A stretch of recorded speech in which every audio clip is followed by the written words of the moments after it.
This May Day is unlike any other. While normally workers around the world would be celebrating International Workers' Day and holding massive rallies, this year we're stuck inside in the middle of a global pandemic. We're here recording this in New York City, in the middle of the US's outbreak of the coronavirus. And this isn't just a public health crisis. Young workers like myself are already losing their jobs in record numbers in the midst of an unprecedented economic catastrophe. And even now, as infection rates are still rising in some states like my home state of Tennessee, Donald Trump, the Republicans, and the Democrats are trying to get us to go back to work. Meanwhile, our comrades on the front lines are fighting for their lives, demanding protective equipment and structural changes to a system that puts profit over people's lives. As the working class, we know that our fight goes beyond borders. Whatever we're dealing with here is only exacerbated in countries like Iran, where economic sanctions have been ravaging my family members for years. We and millions of other young people like us have seen the crises of capitalism writ large. We know that the capitalists and their parties have nothing more to offer us. Instead, our futures as immigrants, students, Black and brown folks, workers, young and oppressed peoples are intertwined with one another. We need to fight for something better. And for this, we need our own organization, an organization that can fight for us when we come under attack. And so it's in this spirit that we as Left Voice and the rest of the Trotskyist faction are coming together for a virtual rally today, an international rally to show the power that we have as the global working class to not only find a solution to this crisis, but to fight for socialism. This rally today is being broadcast simultaneously in 6 different languages across the La Izquierda Diario and Left Voice International Network. Our speakers come from 14 different countries, but they're all socialist revolutionary workers who've been on the front lines of the struggle against this pandemic and the economic crisis. One of these workers is our comrade Trey Kwan, who's a member of Left Voice and a nurse, and who will be our first speaker today.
La Izquierda Diario Multimedia. Diario, radio y TV en todas las redes.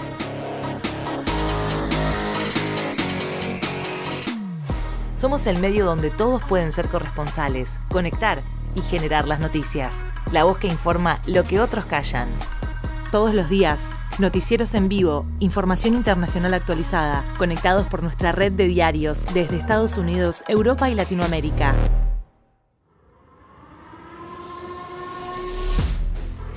Programas online semanales, radio, debates, podcast, cultura, cine, historia. Queremos recrear ideas para transformar un mundo que está al revés.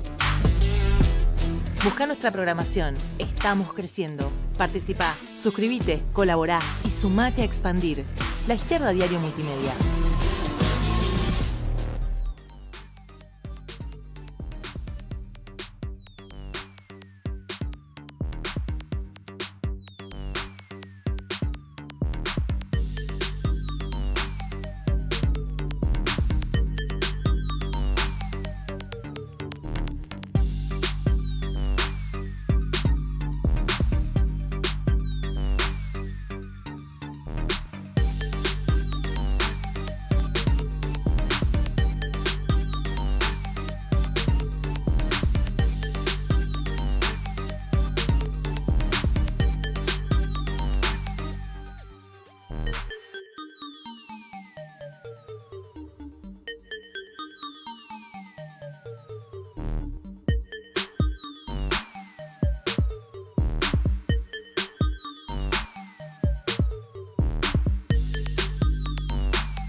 My name's Trey.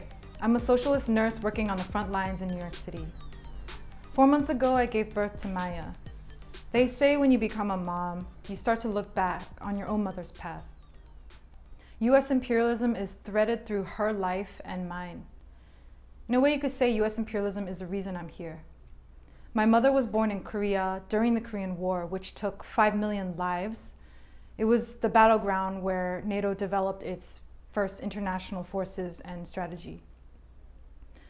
Her youth was marked by military dictatorship, curfew, no hand-holding with boys, and red meat only on birthdays. When she was 23, she immigrated to New York City and took her first job as a maid.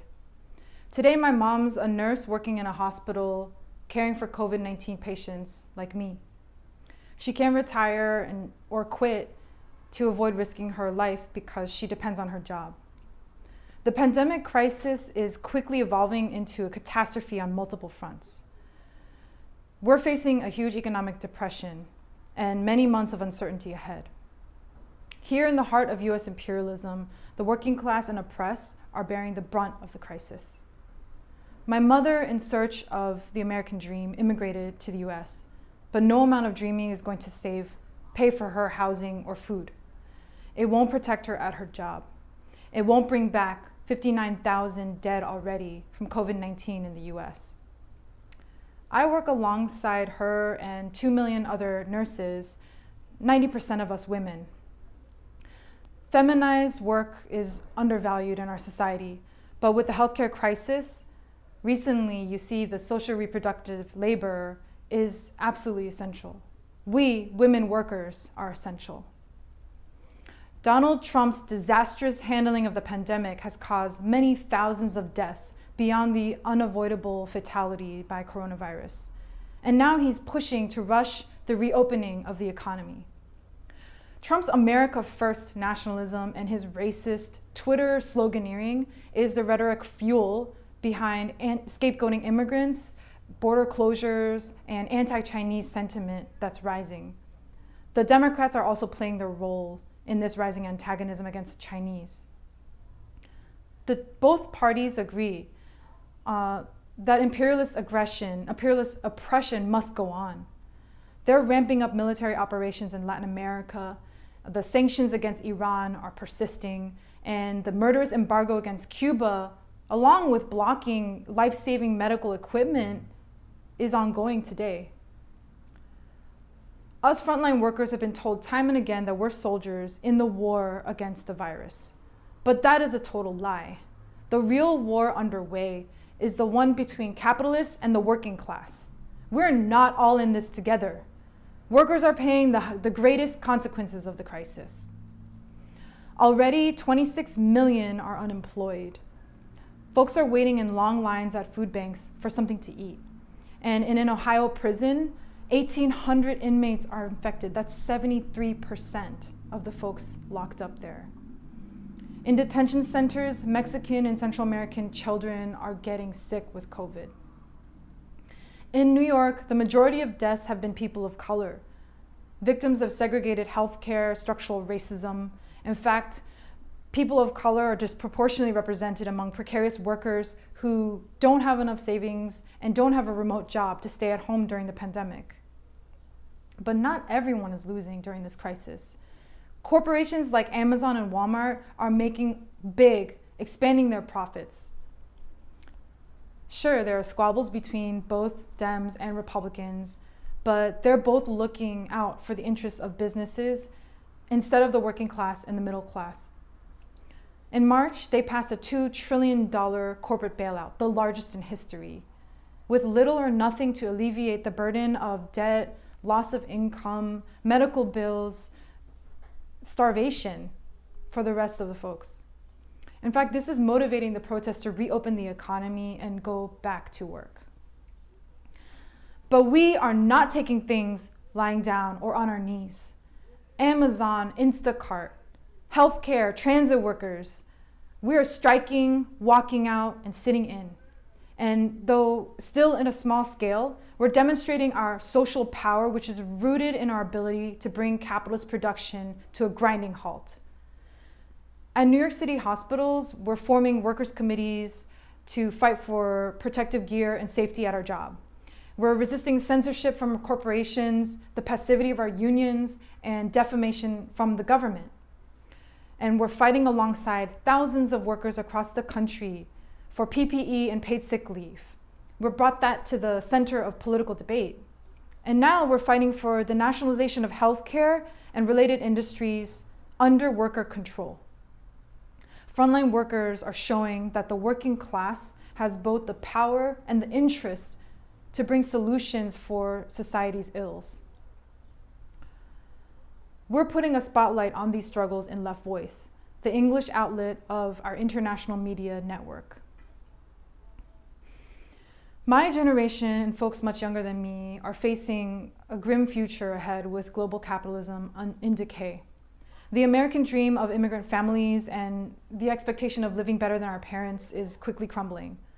Bernie Sanders captured the disillusionment with the political regime, and his campaign actually propelled or reflected the aspirations for a more humane society with progressive and pro-worker demands like Medicare for all. But Bernie tied his fate to the Democratic Party from the beginning. And when they shut him down, he threw all of his support behind Joe Biden, just at the moment when we most need radical politics. In fact, Sanders even voted for the $2 trillion bailout. So come November, Donald Trump is going to run for re-election against Joe Biden, the candidate of choice for the establishment Dems. These two options and the two parties don't offer a real choice for the working class. The working class needs independent political representation our own party that is anti-capitalist and anti-imperialist to the core, one that fights for the working class and the oppressed, while the capitalists and their governments leave us to die in the middle of the crisis. A party of our own. With Left Voice, we're proposing that the DSA and the left take up this task. We need a party that takes the exhaustion, the rage, the disillusionment that I feel, that we workers feel, and instead organize it and direct it to run our society.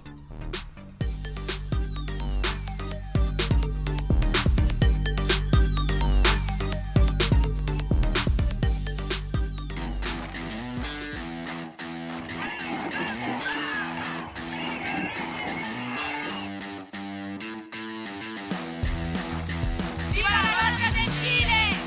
¡El aborto libre, seguro y garantizado! ¡Que viva la lucha de las mujeres!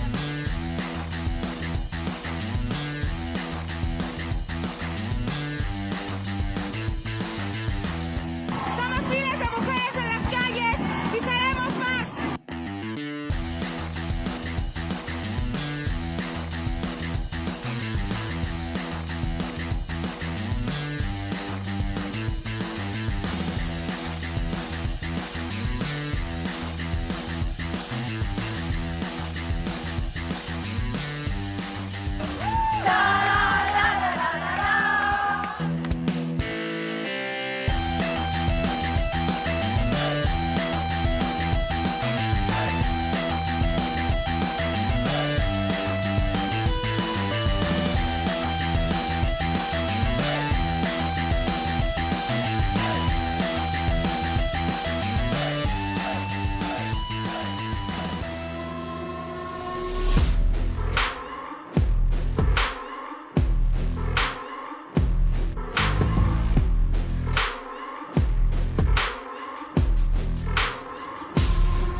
Hi comrades, my name is Flora Ako. I'm a precarious state worker and a representative for the group Pan y Rosas in Mexico. I was fired for organizing a labor rights movement in Mexico City, and after a political battle in the streets, I was rehired. This May Day is historic in Mexico. Although López Obrador's government claims to be progressive and is setting up some small social programs, it's confronting the COVID-19 crisis with a plan that increases austerity against workers and further submits to the U.S. government. López Obrador didn't halt layoffs, although they already exceed 350,000. And 2 million more will happen as a result of this crisis. In a country with 30 million informal and precarious workers who have no guaranteed income. Also, at Trump's order, the National Guard acted as a Yankee Border Patrol agent against our migrant brothers and sisters. But in Mexico, which stands at the gates of the world's main imperialist power, we, the workers, begin to fight against the health crisis and the economic crisis. And it is women who are on the front line. In the country with the most femicides on the continent, it is women workers like nurses, doctors, and janitors who are leading the rising protests within the health sector. They are demanding ventilators and PPE, like masks and gloves, and are facing the consequences of this government's disastrous health policy. It is also mostly women who, in the midst of the pandemic, have been supporting the 2-month strike taking place at Notimex News Agency and the University of Chapingo, defending their labor rights. At the same time, on the northern border, in working-class cities, such as Matamoros, Juárez, Tijuana, and Mexicali. A strong movement within the factories is rising. In dozens of U.S.-owned factories, workers are fighting to stop non-essential production and to continue to receive their full salaries. As factories are becoming hotspots for infection, there is a historic movement of wildcat strikes and riots against the terrible conditions of exploitation, layoffs, and government negligence. Their call is, "We want to live."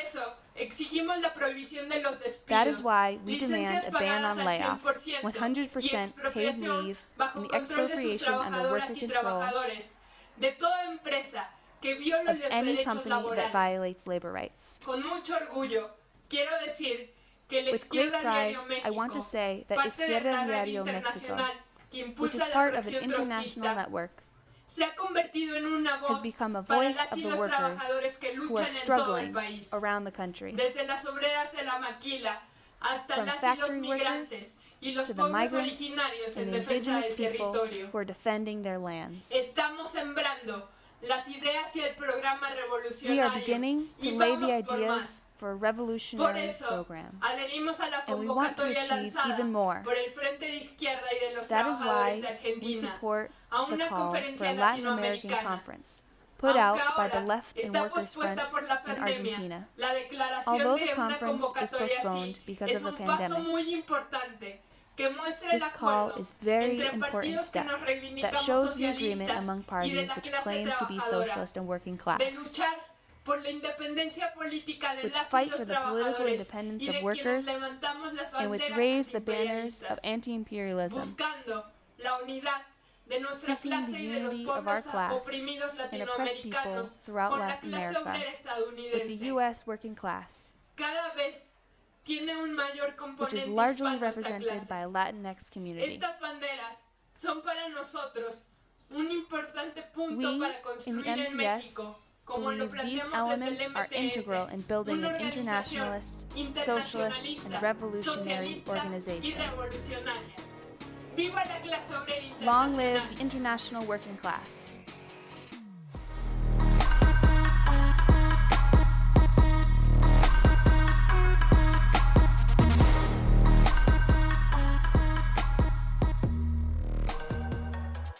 El 2020 está atravesado 2020 is marked by a pandemic and a global economic crisis. The virus is natural, but capitalism is the cause of this crisis, which has hit even the most important cities in the world. In Costa Rica, in the midst of this crisis, the government of Carlos Alvarado has done everything possible to maintain the profits of businesses and the big capitalists. Informal and precarious work currently accounts for 47% of the labor force. In addition, multinational and imperialist capital is plundering the country's resources via the foreign debt and the exploitation of thousands in free trade zones and agro-industry. A few weeks ago, the socialist organization OS joined the International Network of Revolutionary Online Newspapers, launching La Izquierda Diario Costa Rica. We are fighting to ensure that the working class does not pay for this crisis. With great pride this May Day, International Workers' Day, we send our greetings to this internationalist and revolutionary rally.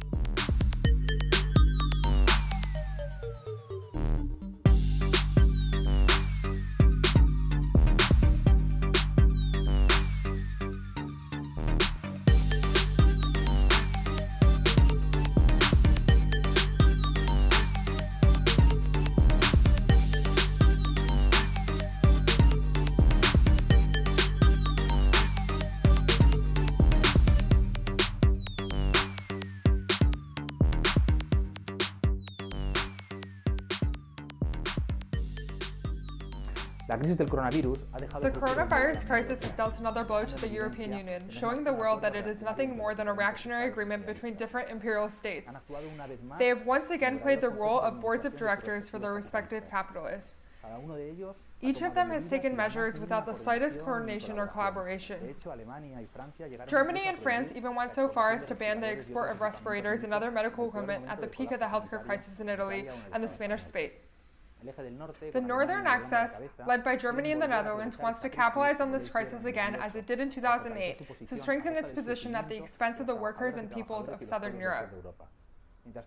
Meanwhile, the governments of Italy and the Spanish state plead for corona bonds and debt mutualization. But they aren't doing it to save us. They're doing it to rescue Italian and Spanish capitalists. The new crisis has hit the new EU after Brexit and in the context of the growth of strong nationalist tendencies, which are being capitalized on by the extreme right. These are reactionary trends fueled by years of austerity policies spearheaded by the Troika and by the institutional racism of the different governments against immigrants, who they continue to let down by the thousands in the Mediterranean Sea, who they imprison in detention centers for foreigners, like the ones we have here in the Spanish state or in refugee camps in Greece, in squalor and with a complete lack of sanitation. There is no possible reform for the EU of capital, but the projects of the extreme nationalist right or the sovereignist proposals that aim to limit us to old national frameworks are not an acceptable alternative. The debacle of the imperialist EU lays bare the need for the continent's working class to fight for a Europe of workers and peoples. Against the Europe of capital, we are fighting for the United Socialist States of Europe. In the Spanish state, we have become one of the epicenters of the health crisis. We have watched the hospitals collapse as well as morgues. The government took too long to act, failed to conduct mass testing, and is still not conducting it today. It's concealing the actual number of deaths from us. They are estimated to be far higher than 30,000. This was not just a health catastrophe. What we're experiencing is a true social crime. It's a social crime perpetuated by the governments of the Popular Party and the Socialist Party, who privatized important parts of the healthcare system and nursing homes and cut the healthcare budget by $20 billion in the last decade. It's a social crime that has also been perpetuated by the so-called progressive governments of PSOE and Unidas Podemos, along with all the autonomous governments. This entire time, they have failed to take the most basic measures like the effective intervention without compensation of the private healthcare system, which has had thousands of unoccupied ICU beds at the peak of this crisis. Nor have interventions been carried out in corporations and industries that could have been converted to make the much-needed protective equipment or the respirators that were lacking in hospitals. Attempt to rehabilitate the armed forces and the police, militarizing our streets and accelerating the state re-centralization process. The government intends to exploit the situation to strengthen its position vis-a-vis Catalonia and the democratic aspirations of its people in their struggle for self-determination after they carried out protests and street confrontations for several days last October that called into question the legitimacy of the regime established in 1978.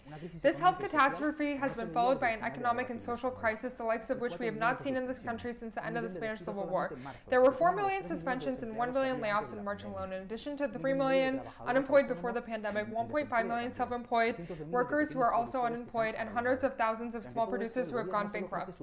And in response to all of this, all the government has to offer is paltry subsidies, while it leaves intact the millions in profits made by large corporations and the wealthy. It provided the bank with a preventative bailout with 100 billion euros in guarantees. All this has been financed with more public debt by mortgaging the future of new generations with austerity measures and budget cuts throughout the coming years. And this new bailout for capitalists is being carried out once again by the liberal social government of the PSOE, like in 2008. But this time it's doing it with Podemos, a left party that has presented itself as a new political force, but that aims to apply the old formula of reforming capitalism. Today, thousands are witnessing how the very people who rose to power by opposing the 2008 austerity measures are now overseeing even more extreme austerity policies, because they have decided to be part of a government of the fourth largest imperialist power in Europe, which effectively means acting as lawyers for Spanish multinationals that prey on the resources of our brothers and sisters in Latin America or other continents. They have decided to be another party loyal to His Majesty, paying homage to the reactionary monarchical institution in which more cases of corruption were exposed in the middle of this crisis. The Crown has appropriated millions that are now crucial for the public health system. But there are many sectors that distrust this left-wing manager of capitalist business. As our comrade Acier, a Televisa delegate, previously said, many precarious workers hold the government responsible for their complicity with the corporations because it allowed employers to force them to work without measures to prevent eviction. The workers of Telepizza are an example to follow because they stood up against the lack of protective measures, because they organized strikes against the company's repression, and because they are demanding that these large restaurant chains be intervened under the control of their staff so they can stop selling their junk food to line their bosses' pockets and guarantee quality food for their families that have been most affected by the crisis. The fact that Podemos, along with Izquierda Unida, the force led by the Communist Party of Spain, are now part of the Spanish imperialist government is a confirmation of the political bankruptcy of this socialist reformist left, which has already demonstrated in Greece, where the government of Syriza can only offer us the same anti-worker austerity plans aimed at making workers and low-income sectors pay for the crisis. So to fight against the economic and social catastrophe that the capitalists are preparing us for, we need to build another left, a revolutionary working class left that is radically opposed to the illusion that it's possible to discipline corporations and the market by managing the capitalist state.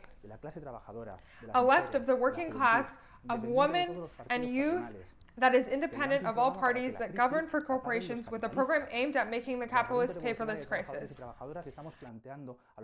The Revolutionary Workers' Curtain proposes that the revolutionary left groups of the Spanish state who share this perspective join forces with us in this crisis under a single program, and that we start the discussion on how to move forward in establishing a united party of the revolutionary left. A revolutionary left organization with class independence to call organizations like Anticapitalistas, which has just broken with Podemos, or the CUP of the Catalan pro-independence left, to definitively abandon any illusions with regard to the management of the capitalist state, or an alliance with the Catalan pro-independence bourgeoisie.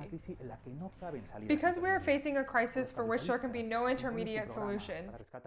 Either the capitalists impose their program on us to rescue their state, their companies, and their profits, or the working class and the people impose our own based on the expropriation of the expropriators to build a true workers' republic on the remains of the democracies for the rich.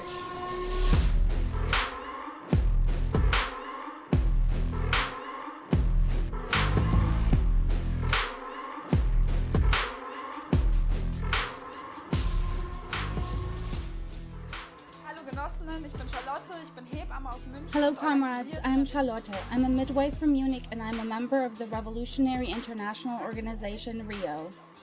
Right now, the world looks to Germany as a positive example of how to deal with the coronavirus pandemic. But here too, the workers are made to pay for the crisis. 770,000 companies have put their employees on part-time work. The number of unemployed people will increase to over 3 million. All the while, corporations are receiving hundreds of billions of euros in bailouts and subsidies, which of course is coming out of the pockets of the workers. Meanwhile, German capital is planning further attacks on the workers in the countries of southern Europe, just like the austerity package in Greece imposed by the Troika. But the workers in Germany have no interest in making their working class sisters and brothers in Italy pay for the capitalist crisis. This crisis is used by the capitalists to further divide our class and to make us compete against each other. In Hamburg, a refugee camp was recently dismantled. Racist police stops increase every day. Domestic violence against women is on the rise. Moreover, the burden created by daycare center and school closures is pushed off on women. But especially the women of the working class are on the forefront of the struggle against the pandemic. I speak here for the workers in the hospitals. Lack of staff, PPE, and beds is an everyday reality for us. This is why we have to fight for the nationalization of the entire healthcare system under worker control.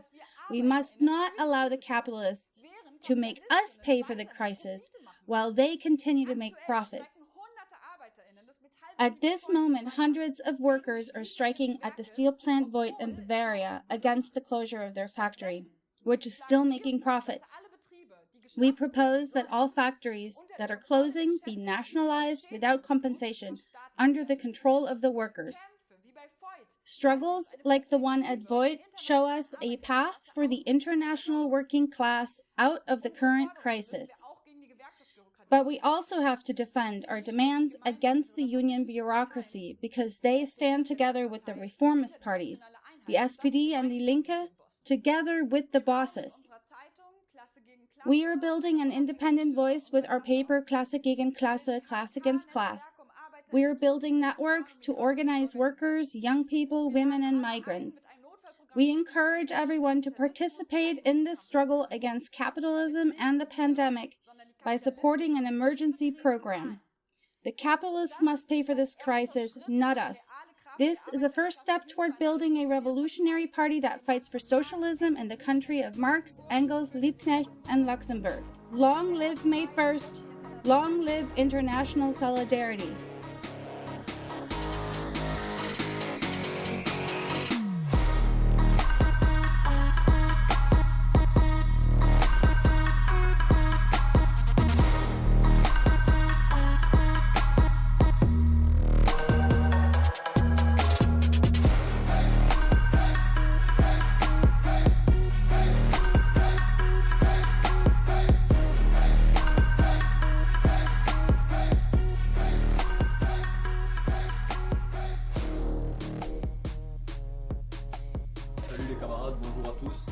Greetings, comrades. Let me tell you about the situation in France.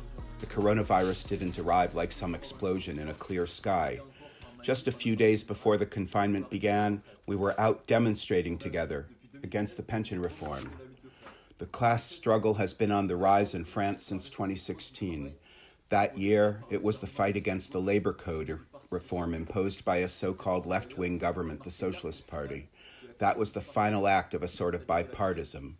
French governments for years had been alternating between center-right and center-left. Macron promised to solve this crisis if elected president. He said he was the alternative that could re-establish the strong domination of the bourgeoisie.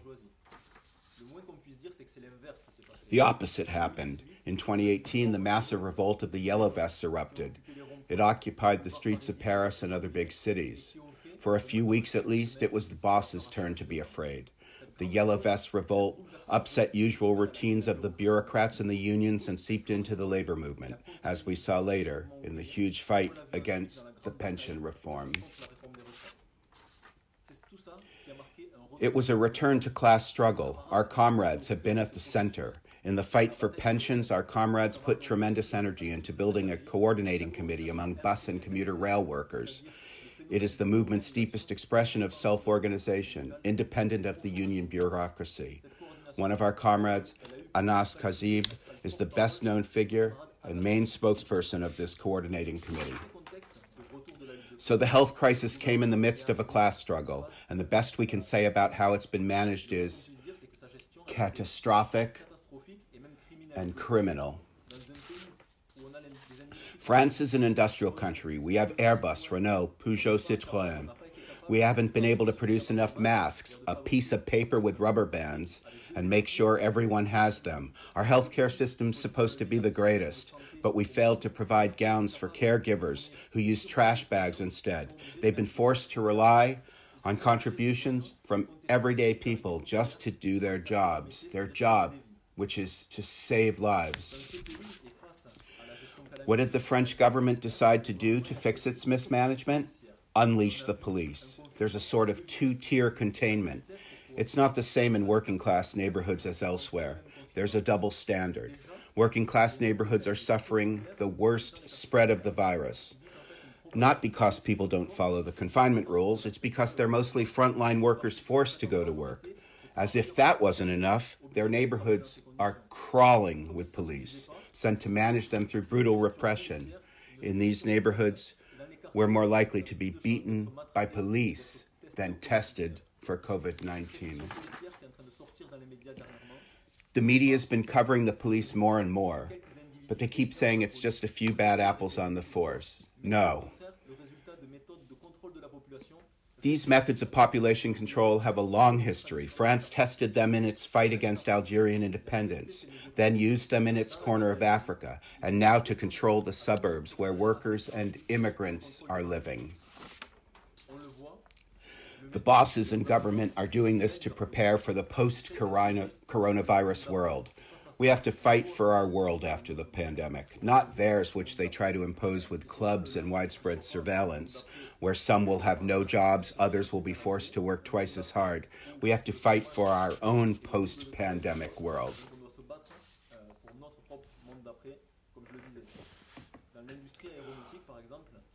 I work in the aeronautics industry. In March, we fought to close most of our plants. There's nothing essential about delivering aircraft to airlines that have already grounded their planes.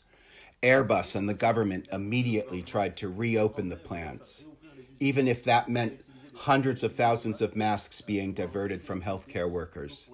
There is absolutely no logic in that, but our alternative makes sense. Workers' control. Workers should control the health measures. We can't count on the managers. Workers should control the company ledgers, especially when companies claim financial distress to justify their layoffs.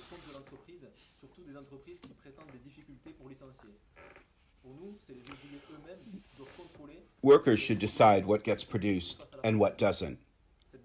We should decide what's needed, what's useful in this pandemic. It's about converting production, a critically important issue. We declared we'd be proud to produce ventilators, masks, sanitary hand gel, anything useful in fighting the pandemic. The bosses have always turned a deaf ear to that. Now some say they'll convert some of their production to making masks, but they're doing it under capitalist logic. So we're hearing about masks being sold at newsstands for €5. The capitalists see a market, a place to make profit. It's criminal. That's their conversion of production, not ours. It's criminal. It's like auctioning off life jackets on a sinking ship. Here's our idea of converting production. We want to make ventilators, masks, gels, whatever, for whoever needs them, not to sell to the highest bidder. And more concretely,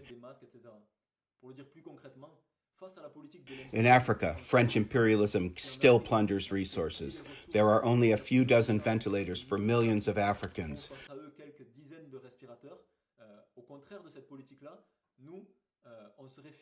We would be happy to make ventilators for all workers to have them, French and African. No borders, no discrimination. Comrades, the only border we recognize is the line between classes. As tensions between countries are growing, this bears repeating. We oppose all patriotism. The left-wing patriotism of a social democratic populist like Mélenchon, or the reactionary patriotism of Marine Le Pen of the National Front. We stand against imperialism. We are for internationalism among all workers. That's the basis for our fight for a mass revolutionary party, one that brings together militants and currents from different traditions and backgrounds. It's our perspective inside the new anti-capitalist party, for a regroupment of the NPA and Lutte Ouvrière, discussing, debating lessons from the recent class struggle. We're fighting for a party that goes even further, that brings together trade unionists and other workers who've been on the rise. Some of the yellow vests, militants from working class neighborhoods, young people, women, everyone who is moving toward anti-capitalist politics. We believe it's possible to build a party with a clear revolutionary program and strategy, one that fights for communism, one that fights for a world after the pandemic that will be organized to serve our lives, not their profits.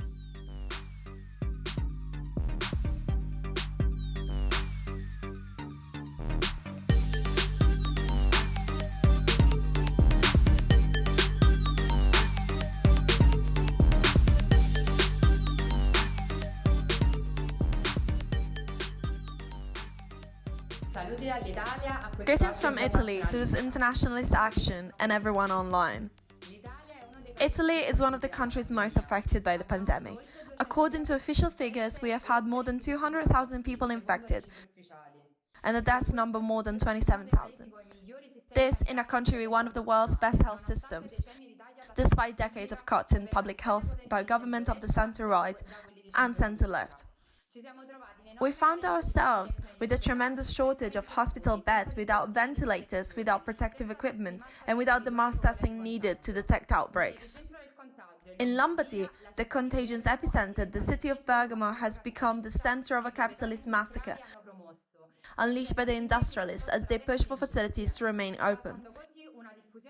This caused an unparalleled spread of contagion and a higher proportion of deaths, creating a hell for workers and the elderly population. Old people are mostly left at home to die alone.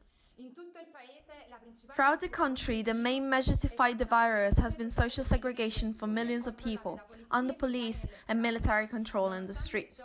In spite of this, there has been a climate of national unity imposed in Italy, narrowly linked to the country's new father, Prime Minister Conte. But the workers' struggle began to break this reactionary front. The workers, beginning with mobilizations and wildcat strikes by the metal workers and logistics workers, have turned anger into struggle.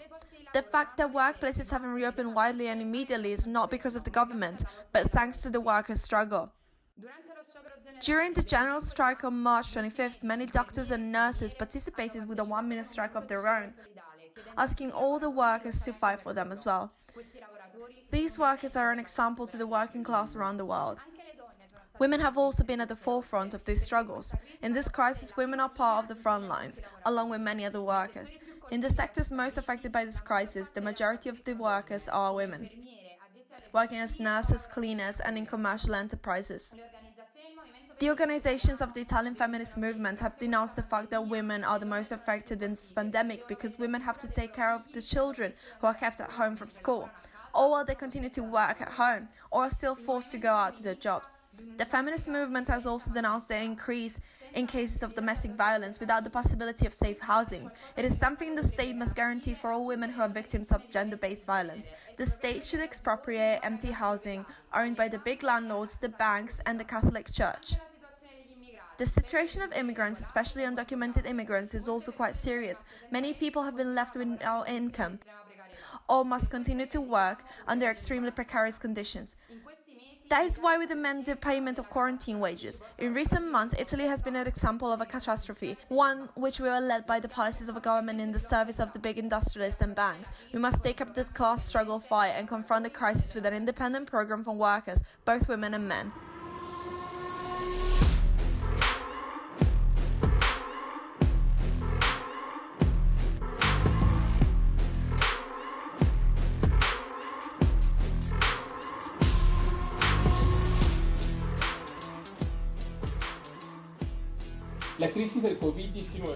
The COVID-19 crisis has deepened the people's suffering, the government's authoritarianism, and a criminal role of imperialist sanctions. In Venezuela, we are experiencing one of the worst crises in our history, with extensive hunger and misery, only experienced before during the armed conflict of the 19th century. Before the pandemic, there's already a crisis dumped on us by both capitalists and Maduro's government, which is incorrectly called socialist. For years, the government instituted austerity measures to pay the foreign debt, denying the country resources for food and medicine, and leaving public education, universities, public works, and services, including healthcare, in ruins.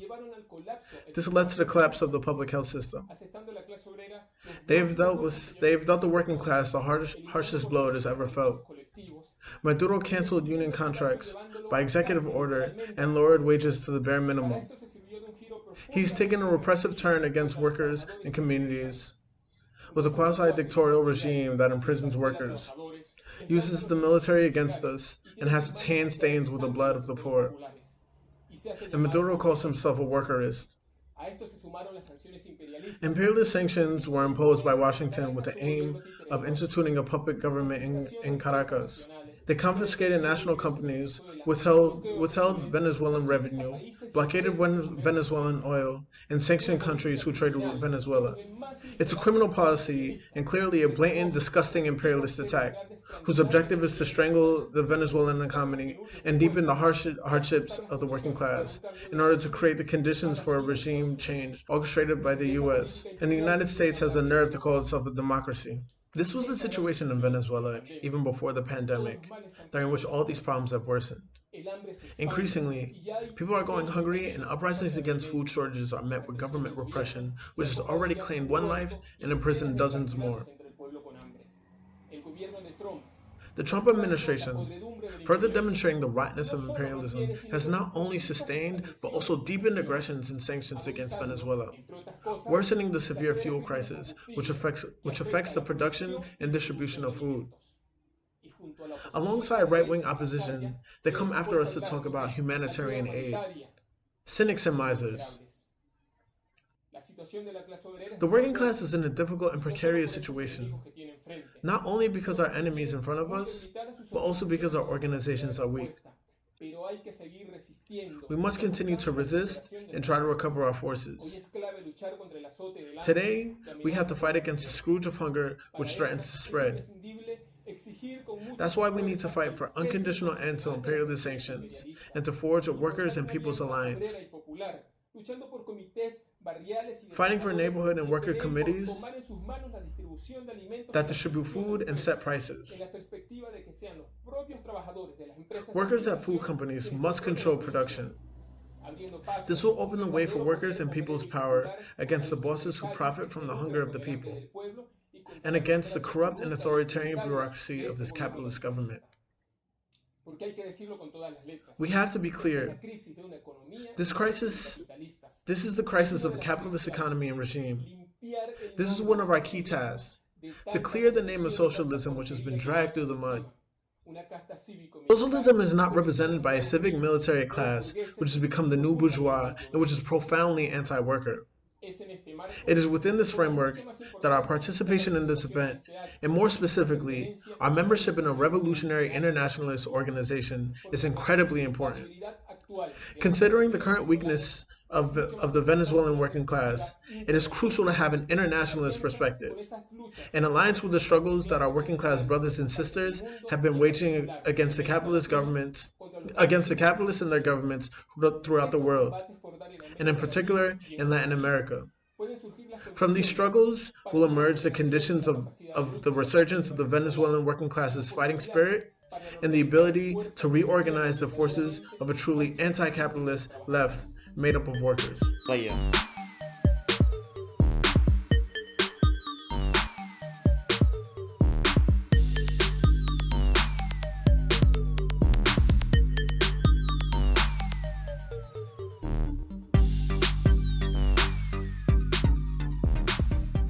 Después de 15 años, en Uruguay volvemos a tener un gobierno de derecha. After 15 years of the center-left governing the country, the right wing has returned to the presidency in Uruguay. From the earliest first moments of the crisis unleashed by the pandemic, the new right-wing government did not hesitate to apply tax cuts for the capitalists while sending large numbers of workers into unemployment. At the same time, the government increased repressive measures against the people.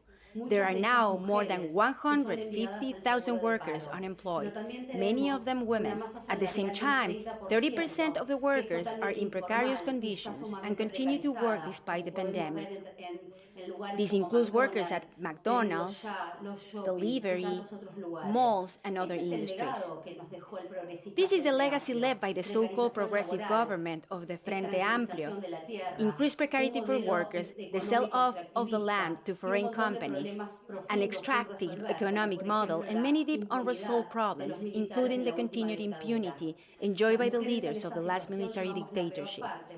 In this situation, women bear the heaviest burdens because we're confined to the home, often subject to gender violence, and struggling to feed our families. That's why, more than ever, the working class has to build its organizations of struggle. Our very lives are at stake. We reject the discourse of national unity, which calls for us to come together during the crisis. We workers are already paying for the crisis with unemployment, hunger, and misery.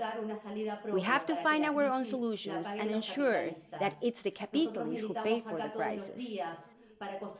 We struggle every day to build a political force for the working class, women, and youth, an anti-capitalist left that puts forward a workers' and socialist program for Uruguay, in solidarity with all oppressed people. On this May Day, we remember again the martyrs of the working class, and we try to follow the legacy of struggle. Comrades, we send you greetings from Uruguay to the Internationalist Rally, and as we say here in this country, long live those who fight.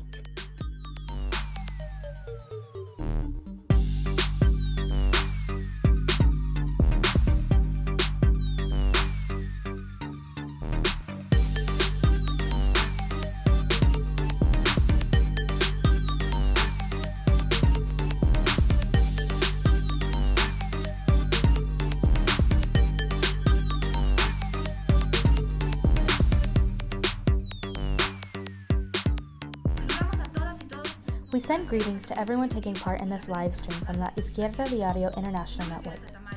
My name is Violeta Tamayo, and I'm a member of the Revolutionary Workers League of Bolivia. This May Day, we want to commemorate workers across Bolivia, especially those in the middle of this political crisis, who have bravely confronted the coup d'etat led by big business, the military, and the church, and which was supported by imperialism, the OAS, and far-right groups last November. We're proud, comrades, to be part of an international current that through the Izquierda Diario news network has helped to break the complete media blackout on the massacres, the tortures, and the arrests in Bolivia. We salute the brave communities of Sencata, Ovejuyo, and Sacaba, who have been the vanguard of this resistance, and who have also fought for justice and the freedom of all political prisoners. We, the Lorsi, fought side by side with these comrades, and we have shouted with them that we will not negotiate with the leaders of the coup, just as the MAS has shamefully done, even in the face of the enormous will of the people to fight. We know that the working class, peasant, and indigenous women have been on the front lines of this struggle, and we're proud to tell you that this past International Women's Day, the women of Sencata, sisters, mothers, daughters, and comrades of the victims of the massacre, led what was the largest mobilization ever by the women's movement in Bolivia. This was achieved despite the will of the liberal feminism, which made a pact with the coup leaders, took part in the coup itself, and in the end capitulated to the extreme right. Our country has seen the combined effects of the pandemic and the political crisis. During this crisis, the government has stepped up its repression and militarization. It is criminalizing and persecuting the poorest sectors, increasing political persecution, and it's curtailing the freedom of expression. The government's fight against the pandemic, without widespread testing, no health and safety measures put in place, is reduced to nothing more than social isolation enforced by the armed forces and the police. The current illegitimate government is continuing and deepening attacks on the living and working conditions of the majority of people, and it's exacerbating the already dismal health system left by Evo Morales. In this moment, the lives of tens of thousands of workers who cannot stay at home are at risk, workers who today are maintaining the functioning of the country, and Bolivia's largest union federation, the COB, says nothing about this situation. The COB has not only collaborated with the leaders of the coup d'etat, but even refuses to fight for basic conditions of the workers and the Bolivian people. That's why we workers must recover our tools of organization from the hands of this collaborationist bureaucracy, and we must recover the best traditions of the Bolivian labor movement. We must fight for our political independence and the independence of our unions. Today, we have an enormous task in front of us. We must draw lessons not only from recent months, but also from the 14 years of the MAS government in order to build a political force that will definitively end the exploitation, the racism, and sexism in this country. For us, this means constructing a socialist society. We believe that the only tool to achieve this is the Fourth International. This rally, comrades, represents for us an important step by the workers, the women, and the youth towards this objective and towards the emancipation of the entire working class. We send you revolutionary greetings and we shout together with you, long live May Day and long live the working class.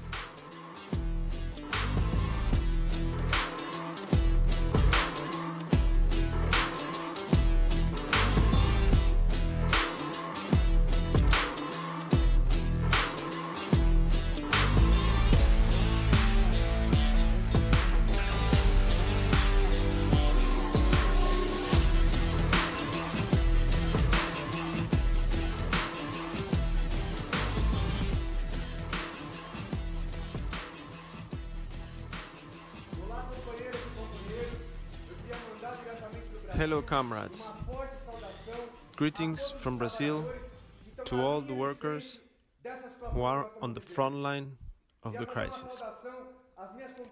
I would like to send a greeting from my co-workers from the hospital at the University of Sao Paulo who organized an action this week in defense of workers' lives. I would like to welcome everyone who is watching this rally. We are experiencing a huge political crisis here in Brazil with the ultra-reactionary government of Jair Bolsonaro. He is Donald Trump's bootlicker and a misogynist, racist, homophobe and transphobe who hates all workers. When the pandemic began, Bolsonaro said that Brazilians could dive into the sewer without facing any harm. But in Brazil, 30 million people don't even have access to drinking water. It's predominantly black people who are dying as a result of this pandemic.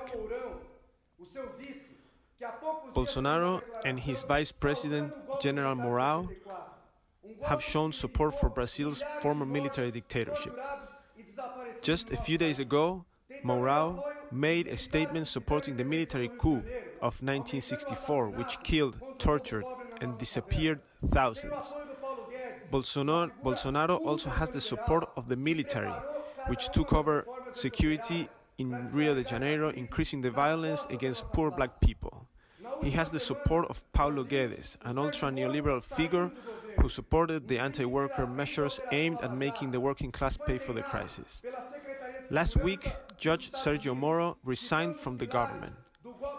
He was trained by the US State Department and was in charge of the Operation Car Wash, Lava Jato, which brought about the coup in 2016 that ousted President Dilma Rousseff. Moro was a figure who played a key role in the arbitrary arrest of former President Lula. Moro, a representative of the right-wing coup, wants to distance himself from Bolsonaro, pretending to have a rational approach to the crisis, all while supporting the agenda of attacks against workers. That's why socialists should have no confidence in the Congress, the judiciary, and the anti-worker governors. But at this moment of increasing attacks against our class, we need to ask ourselves, what are the big unions doing? They are in quarantine, silent in their homes, or even supporting attacks against the workers. And on May Day, they are sharing the stage with bourgeois politicians who are enemies of our class. That's why now more than ever, we need to retake the unions into the hands of the working class and prevent this pseudo bureaucracy from hindering our organization and our unity. We need to fight for the precarious workers, the subcontracted, the youth who spend 12 hours a day on a bicycle doing deliveries. We need to defend immigrants who are being humiliated or killed at the borders, like at the Venezuelan border with Brazil. Part of this bureaucracy is supported by the Workers' Party, which calls itself an opposition to Bolsonaro, but when they are in government, or they were in government, they implemented attacks and privatizations. Lula himself boasted that bankers had never made higher profits than during his administration. The fight to oust Bolsonaro has gained the support of millions and can defeat this reactionary government. But at the same time, there is a risk that comes with the call to oust Bolsonaro.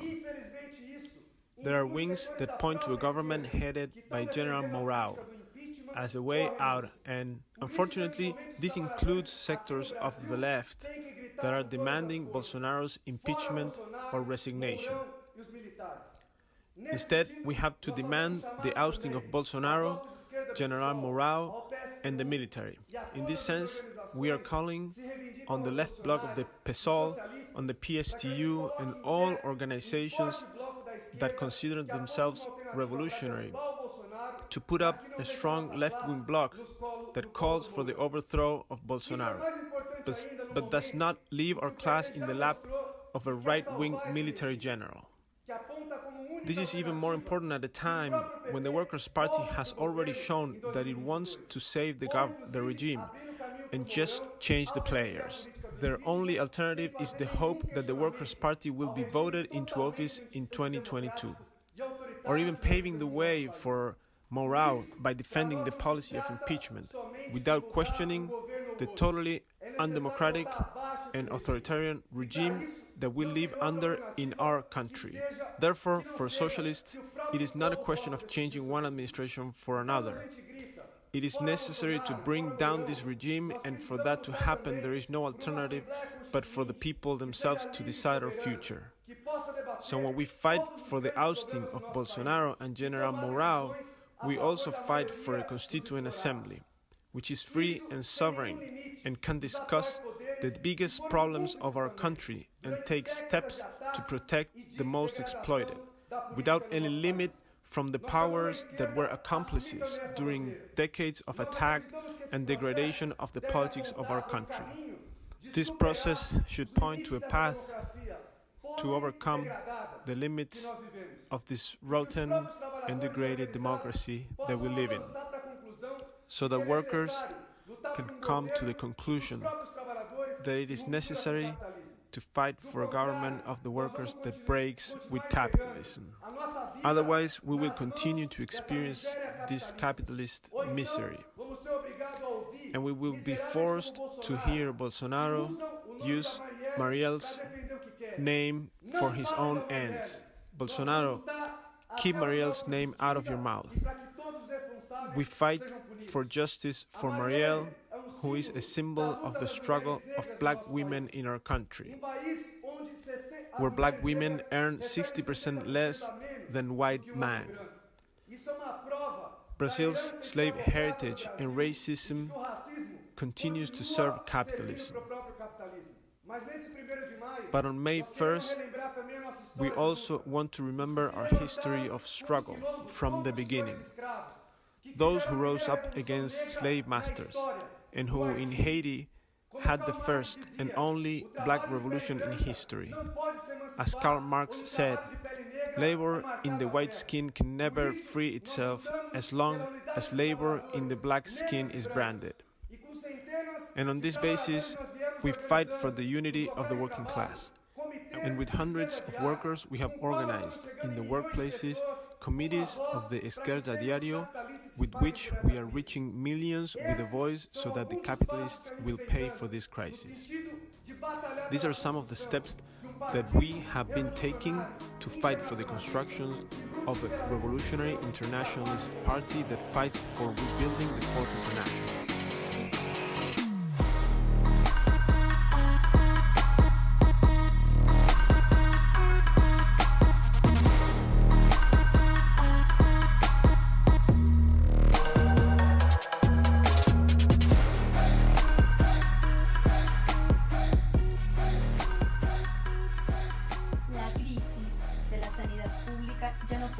The public health crisis can no longer be hidden by President Vizcarra. Millions of workers have been left without income because they belong to the 70% of workers in the informal sector. The president instead announced a big rescue package worth millions of dollars for the banks and large corporations. At the same time, he allowed the complete suspension of work, so thousands of workers will be left without income for 3 months. An attack on the working class of this magnitude has not happened since the time of Fujimori, and all this with the complicity of the union bureaucracy.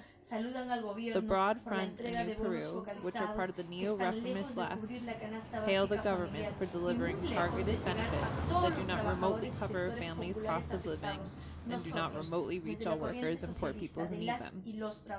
We, from the Socialist Workers Current, have been calling for quarantine wages, equivalent to the cost of living for an average family, for all workers who live from day to day and have been left without income due to the quarantine. We also demand the conversion of industry to produce gowns, masks, sheets, beds, ventilators, and other equipment. We know there are resources to combat the pandemic. We demand a tax on large fortunes. We fight so that the workers and poor masses do not have to pay for the crisis this time. This is why we have put our online newspaper La Izquierda Diaria Peru at the service of the workers' struggle and demand. We call on them to advance in the construction of a party of the working class, the peasants, the women, and the youth, so they can fight to create a society free of exploitation and oppression.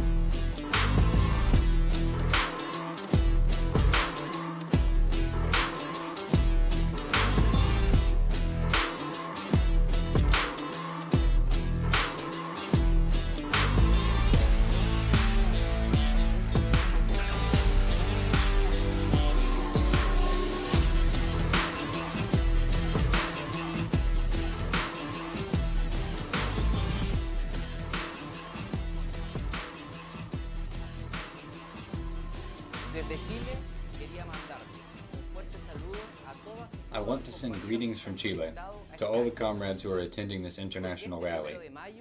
because this May Day, more than ever, we're demonstrating that the working class has no borders. In Chile, we're experiencing the escalating effects of the health and economic crisis, with hundreds of thousands of layoffs and suspensions, which shows that the demands of the October Rebellion are more urgent than ever. We took to the streets because our parents and grandparents were dying while they waited to receive hospital care from a health system that has collapsed.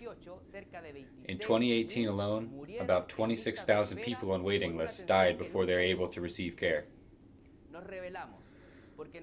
We rebelled because our grandparents have to keep working until they die, thanks to a pension system that was put in place under the dictatorship. In Chile, the People's Rebellion transformed the political agenda and put a stop to the neoliberal reforms that the government wanted to escalate. Today, they want to capitalize on the pandemic to resume and expand these measures. Piñera's plan is egregious. They want us to keep working and are forcing us to travel on crowded public transportation, while imposing a curfew between 10 p.m. and 5 a.m. So at night, we can get killed by the military, but in the morning, we have to go out and work and risk getting infected. They also approved a pro-business unemployment law that allows big corporations to suspend us without pay. And on top of that, we have to cover our income with our own unemployment insurance savings, without the employers paying a dime. Now, the government thinks they have the upper hand, but they're wrong. In our workplaces and in low-income neighborhoods, the people's anger is building up. It's the same anger felt by our youth that continues to fight against the murderous cops who act with total impunity. We are certain that, sooner rather than later, that anger will turn into a resistance. And we're now seeing the first attempts, with the protest of port workers and people in low-income neighborhoods. Health workers have protested against the lack of protection and supplies that led to the death of a health worker. That's what the workers did at the Barros Luco Hospital, whose struggle we've supported in every way we can.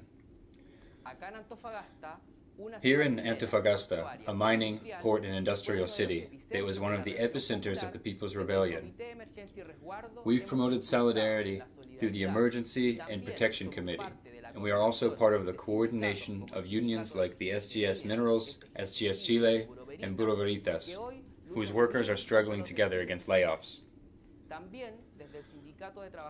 And the Arica Workers Union, of which I am a part, along with the Guanaco miners and teachers, supported the struggle of the Antofagasta hospital cleaning workers, who fought for supplies and clean working conditions and won.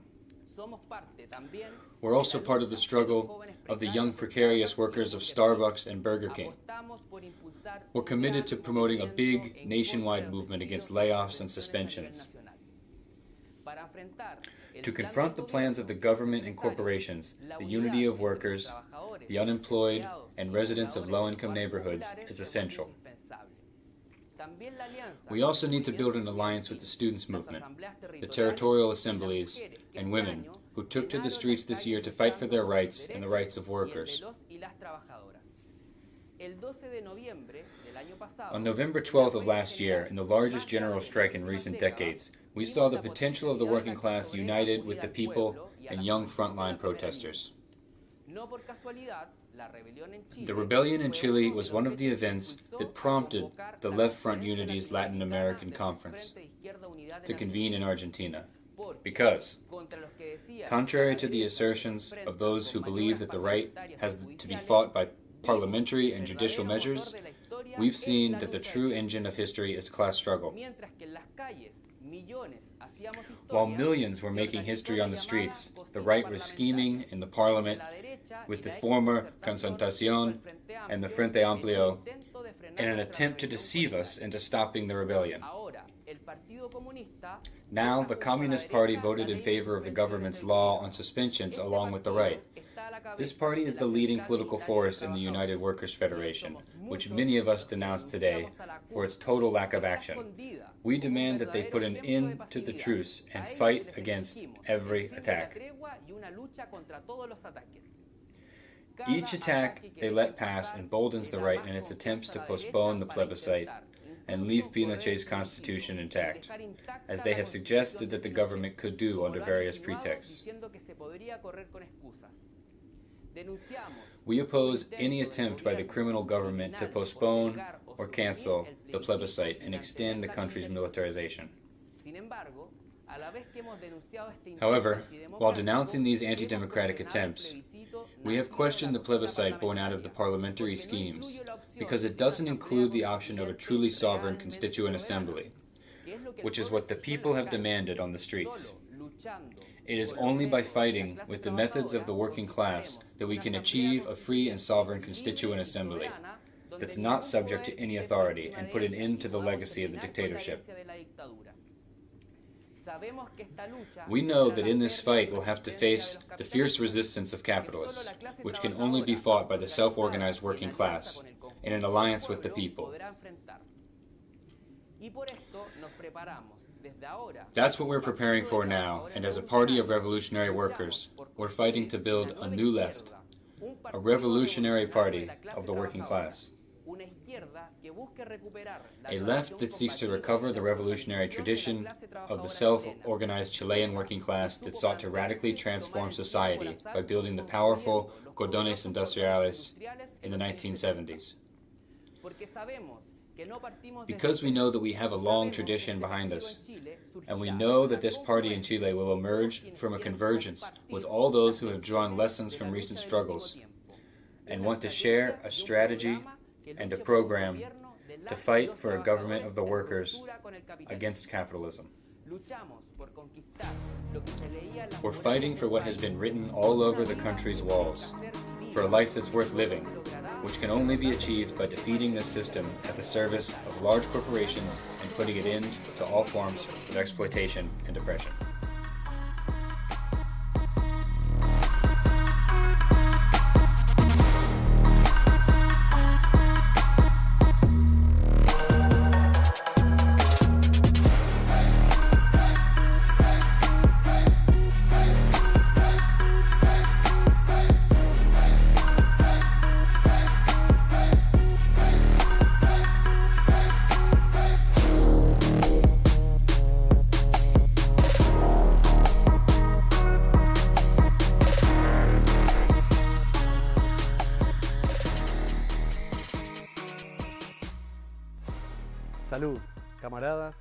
Greetings, comrades, to everyone who is participating in this important May Day rally.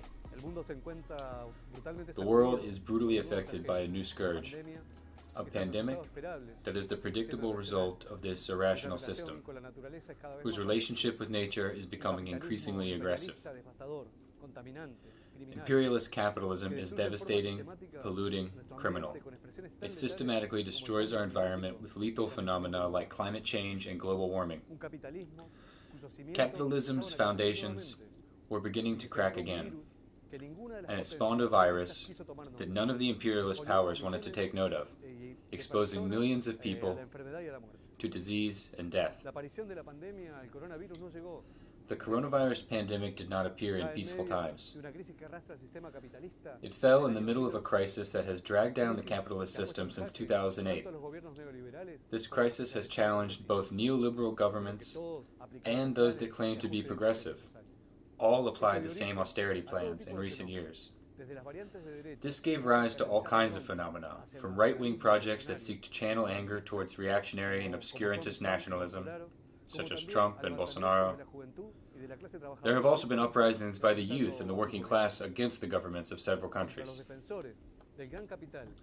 Against the defenders of big capital in Argentina and around the world, we shout, "Our lives are worth more than your profits." We do not for a minute forget the massacres in the Middle East, in Palestine, the thousands of families with their children drowned in the sea while trying to reach the coasts of Europe, fleeing from hunger and wars. This was before the pandemic. We do not forget the austerity plans of governments around the world that make the lives of millions of workers precarious. We do not forget for a minute the big capitalists, like Paula Roca, here in Argentina, who have been multiplying their wealth to no end, almost always with state subsidies. These are the same people who scream bloody murder when we talk about attacks on large fortunes. Before the pandemic, the richest 1% of the world controlled an obscene 82% of global wealth. No, this pandemic did not fall from the sky. Cruelly, it lays bare all the contradictions of this decaying imperialist capitalism. As has been said here, successive governments, both neoliberal ones and those that call themselves progressive, have systematically destroyed the entire healthcare system all over the whole world, even in the great powers. Right-wingers like Trump and Bolsonaro make things worse, as we see today with their disastrous management of the pandemic.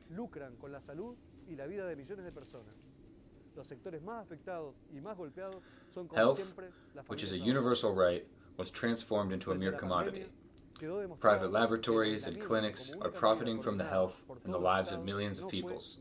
The sectors who are hit the hardest are, as always, working-class families. In the face of the pandemic, we have seen that social distancing, the only measure coordinated by all states, was and is not enough. None of the partial measures that are being taken are enough. That is why we say, enough speculation with the health and lives of millions. We demand the centralization of public and private healthcare and social welfare in order to put all healthcare resources at the disposition of a comprehensive health plan that will serve the entire population. We demand massive testing to know how the pandemic is actually developing. Paid leave at all non-essential factories and workplaces. Quarantine wages for everyone without income, and health and safety commissions in every workplace.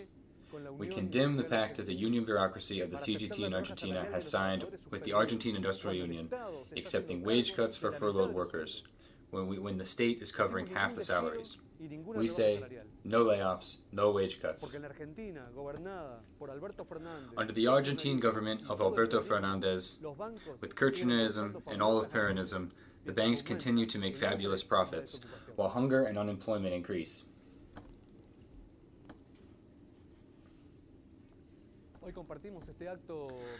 Today, we are holding this virtual rally with friends and comrades from 14 countries, with whom we publish an international network of revolutionary online newspapers, an indispensable tool to reach millions of people with our ideas, with our program, presenting each of our struggles.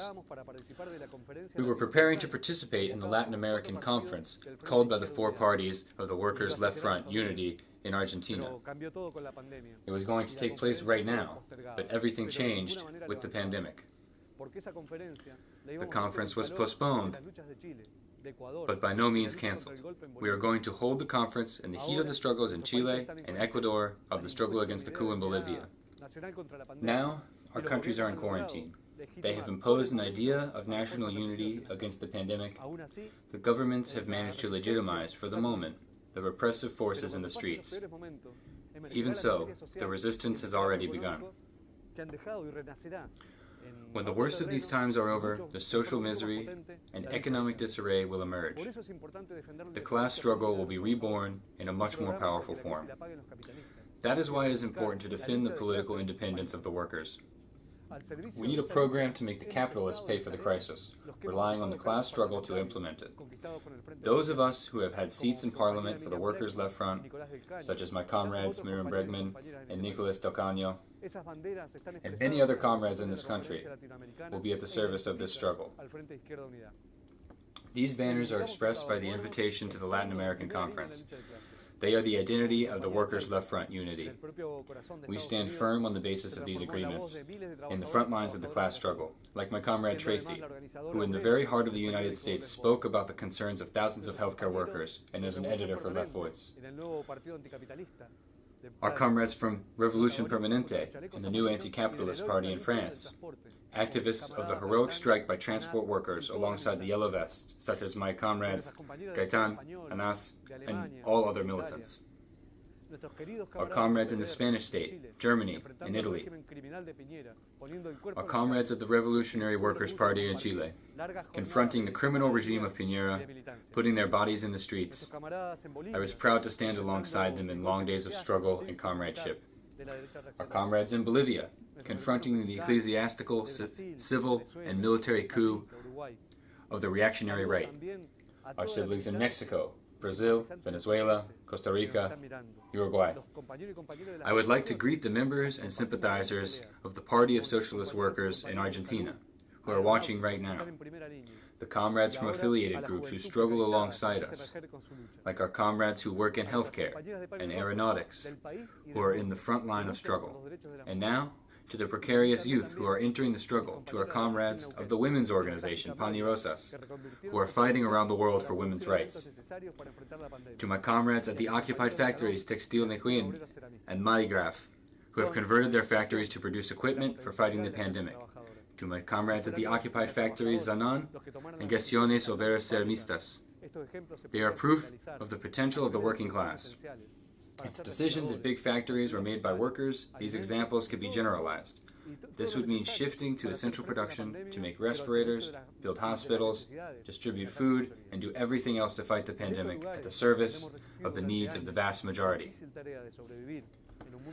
From these occupied factories where we have resisted for years, part of the difficult task of surviving in a capitalist world, we again take up the battle cry, open the accounting books of all industries, occupy every factory that closes or does massive layoffs, and begin production under workers' management.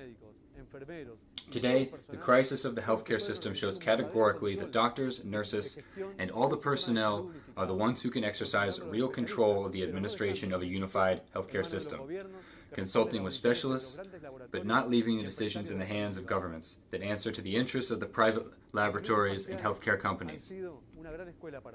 Our partial struggles have been a great school for all of us.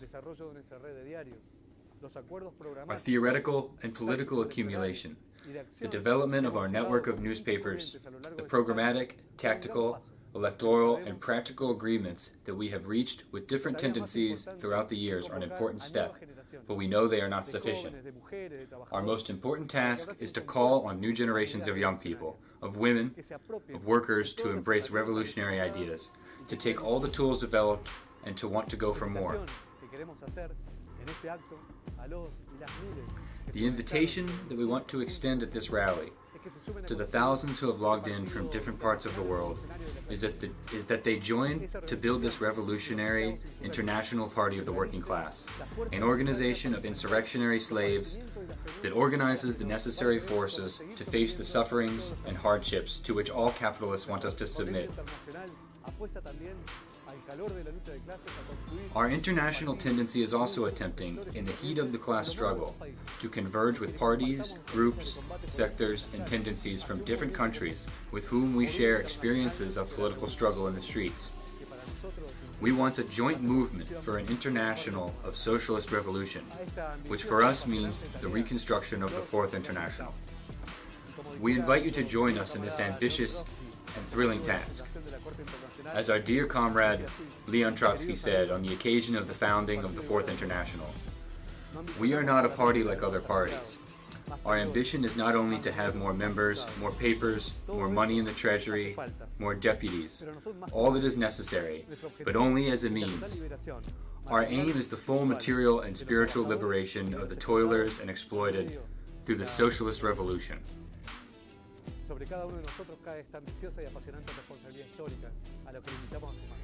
Each one of us has this ambitious and thrilling historical responsibility, which we invite you to join, to carry on our backs a particle of humanity's destiny.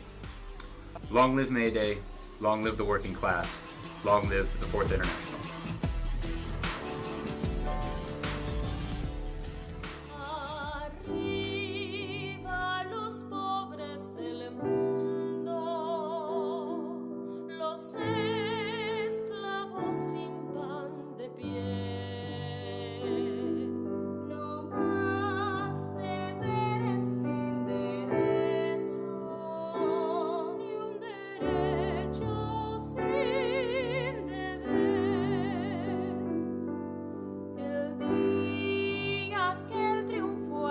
cancer.